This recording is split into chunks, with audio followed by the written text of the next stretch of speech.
You know, at one point I made $20,000 in 1 month from my aquarium hobby. In today's video, I'm going to tell you how I did it.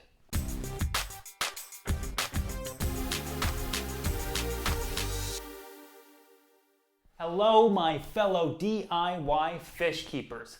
So last week I asked you guys for some topics and suggestions on what we should do for this week's topic of the week. Many of you requested how to make money from the hobby, others requested some breeding, along with a slew of other suggestions.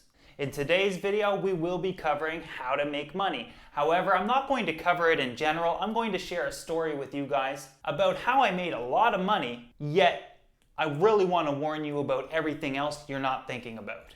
So many of you guys know that I love Discus. They're a center focus of my hobby and have been for almost 10 years now. Any Discus keeper at some point or another within their hobby have thought about breeding their Discus. For a number of reasons, it's extremely rewarding.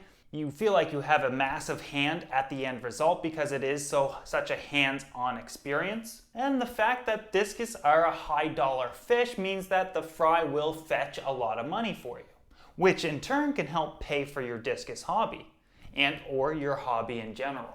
So obviously that had crossed my mind at one point or another as well, until a point in time about 3 years ago when I was constantly thinking about it.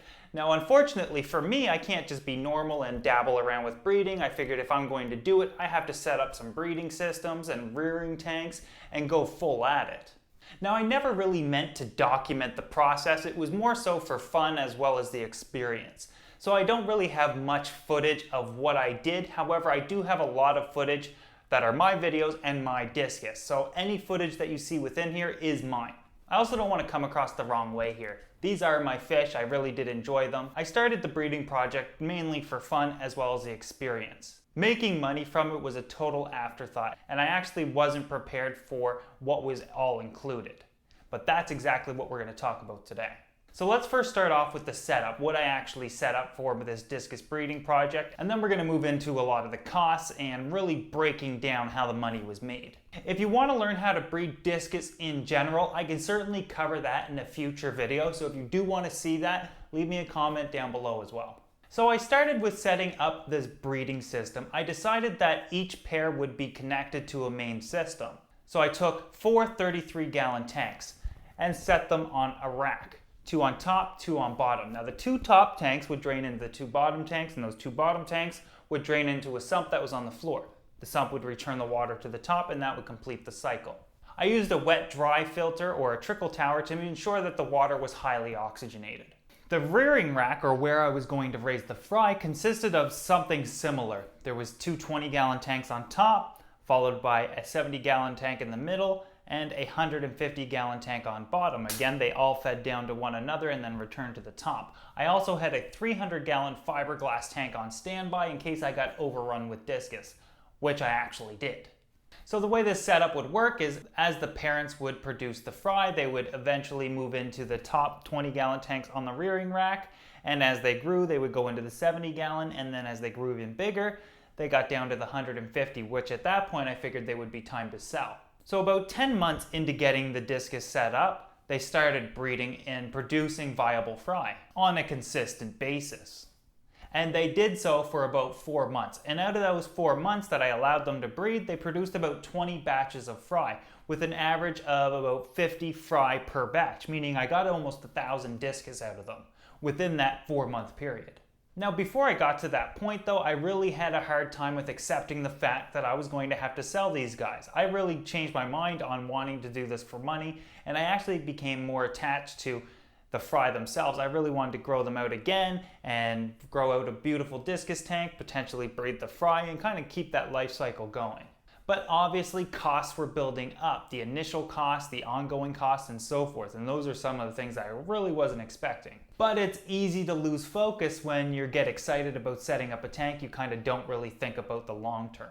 Eventually though, I had to sell them, and they sold for an average of $20 each. That might seem like a very little amount of money compared to prices that you might see, which is typically averaging between $50 and $100, because these Discus were upwards of 4 inches big by the time I sold them. However, I didn't sell them 1, 2, 3 at a time. The minimum I was selling was typically 6 at a time or 12 at a time, and then I actually shipped a lot of them and sold to big box stores where they would buy 30, 40, 50 at a time. Some places even wanted a couple of hundred. Needless to say, I got rid of every one of them within about 4 or 5 weeks and ended up with that $20,000 approximately. But what about costs? Okay, so we've made $20,000. Now let's talk about what it costs to set up and the ongoing costs. And some of this might be a little shocking to you guys. And this is what I really wanted to get into.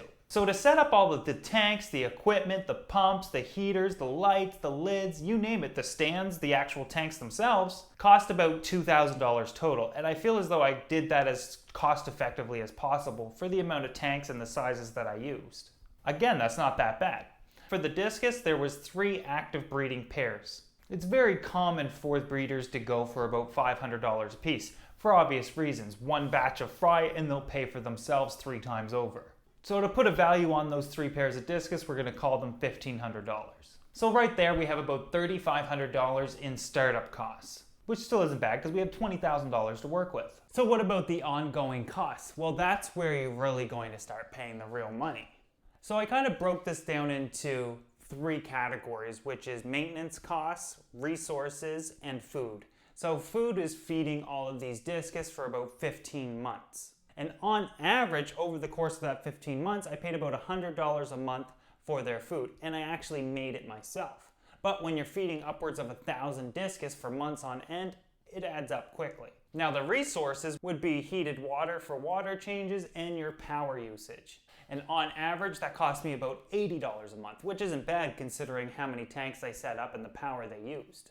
Followed by maintenance costs, and this is something that you don't really think about because you have to change mechanical media, you need different types of nets, sometimes you need medications, just ongoing costs like that. And those can easily add up over time as well. And my cost for that was about $30 a month, which isn't bad again for that many fish. So my ongoing costs were about $210. Now I'm actually only going to calculate about 14 months of usage here because that's all I had receipts for. And that equaled up to $2,940 for the entire 14 months. Now if we add up our ongoing costs plus the cost of startup, we're only at $6,440.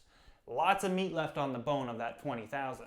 The number one thing people don't consider when generating revenue or starting up a new business or making money on the side is the amount of time you have to invest to be able to get to that point.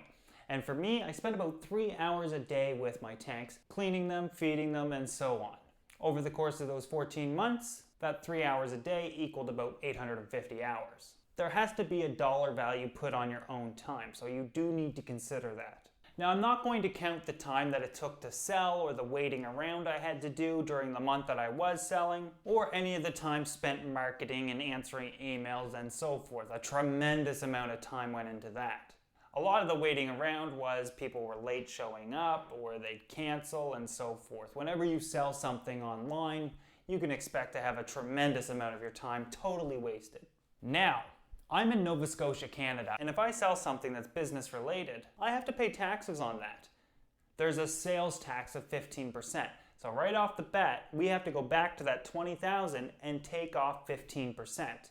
I didn't charge the customers 15%, I included 15% into the cost. So out of that $20,000, I have to take $3,000 off right off the top and not even think twice about it. So that automatically drops us down to $17,000. Then we take that $17,000 and take off our operating and startup costs, and we're now down to just over $10,000. Again, $10,000 is still a lot of money, especially to get it all in 1 month. But now that $10,000, I also have to claim towards my personal income because that's what I'm considering my profit and that's what I'm paying myself. And because this bumped me up into a different bracket, the way our taxes work here in Canada, I had to pay 17.5% on that $10,000, which knocked it down to $8,700. So out of that $20,000, I really only made $8,700. But wait, if we calculate in our 250 plus, definitely a big plus hours into that, we're working for about $10 an hour.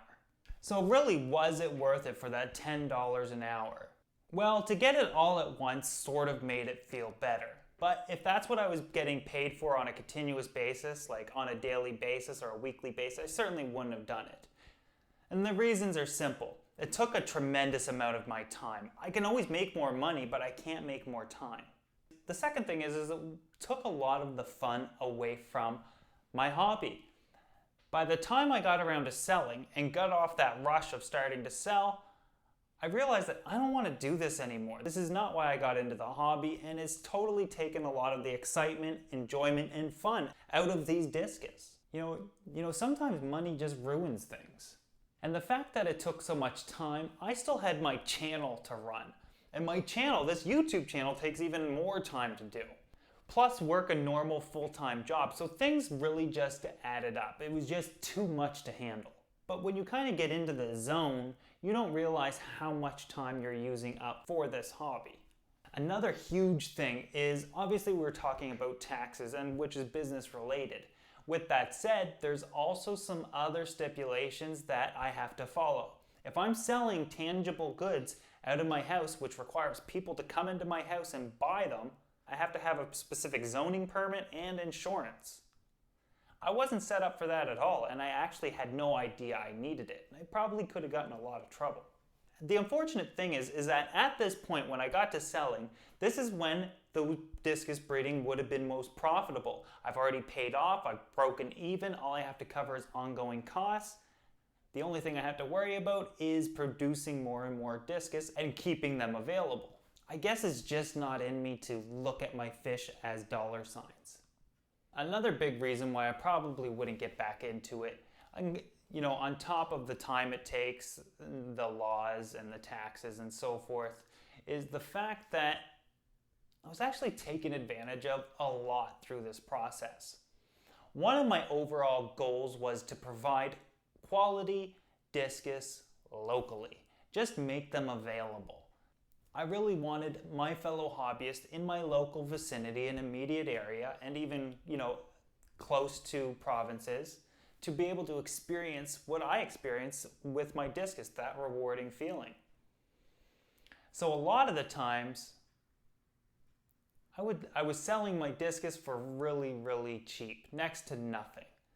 And unfortunately, more times than I'd like to admit, the people were taking them from my house to the pet store, getting store credit, and kind of just taking off from there, getting money or whatever they get from the pet store. Other people were putting them online like Kijiji and Craigslist and asking for literally 10 times what they paid for them. Which I guess I can't get mad, because once you buy it, it's yours. Do what you want with it. But my intentions really were to make them affordable, just so you can enjoy them, not so you can make money off them. But again, I guess that's none of my business once they leave my door, really. Again, just a little disappointed. So I guess overall, I enjoyed the process. However, I don't want to do it anymore. And this is something that I really wanted you guys to consider, is that when you get into breeding fish and looking at generating revenue, there's much more to consider than just the end result. Sure, it's going to be fun. Sure, you're going to make money, but everything in between is what you need to really focus on and consider. Anyways, I think that I've really covered what I wanted to say. This is kind of a story that I wanted to talk about. A lot of people ask me why I don't breed discus anymore, and there's a multitude of reasons, but this was pretty much it. Anyways, that's it for me. I'll see you guys next time for a new topic of the week. Oh, and what did I do with that money? Well, this was a year or two ago, but I bought more fish and built more tanks.